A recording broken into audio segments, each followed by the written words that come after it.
Governor Patterson wants to see progress made on the state budget. He's asking the legislature to vote on his budget today. I am asking the legislature, when they convene, to pass my budget simply on an up or down vote.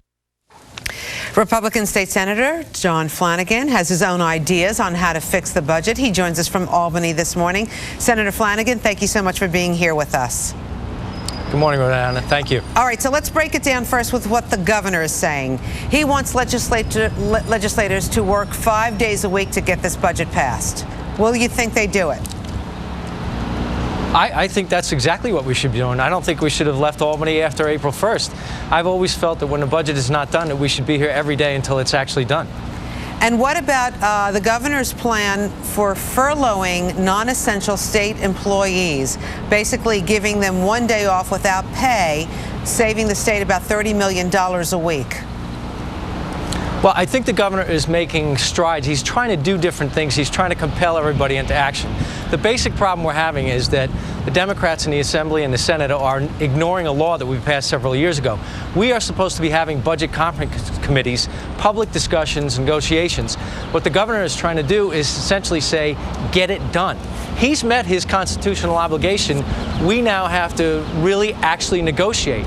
And if a furlough ends up being part of that final product, maybe that's okay, but it has to be publicly negotiated so the taxpayers know exactly what the heck is going on. Senator, just so you know, the New York State Public Employees Federation issued a statement regarding the proposed furloughs, and they say it may be illegal.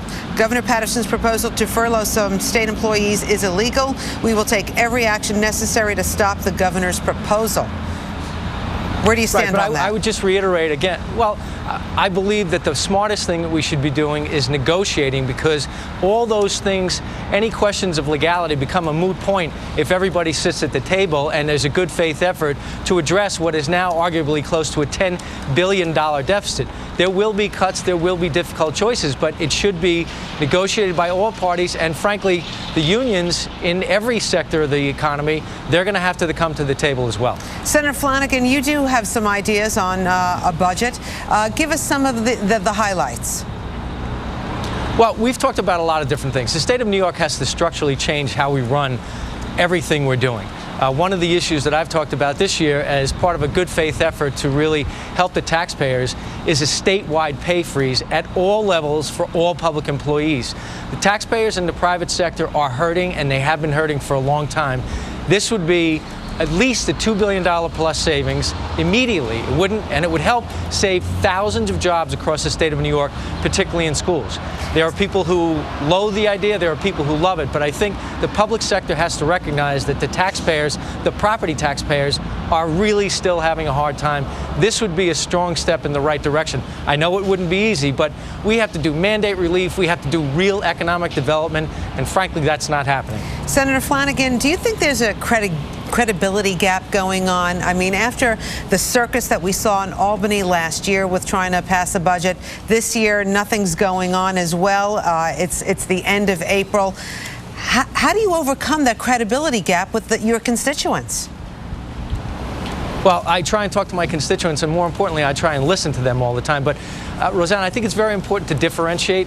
You know, I'm a Republican in the Senate. I have made it very clear where I stand on issues. I have made it very clear I believe we should be here every day. And I have made it very clear, along with my colleagues, that the Democrats are ignoring the law. They're the ones that are running this place, and we have failed to adhere to the laws that we expect everyone else to obey.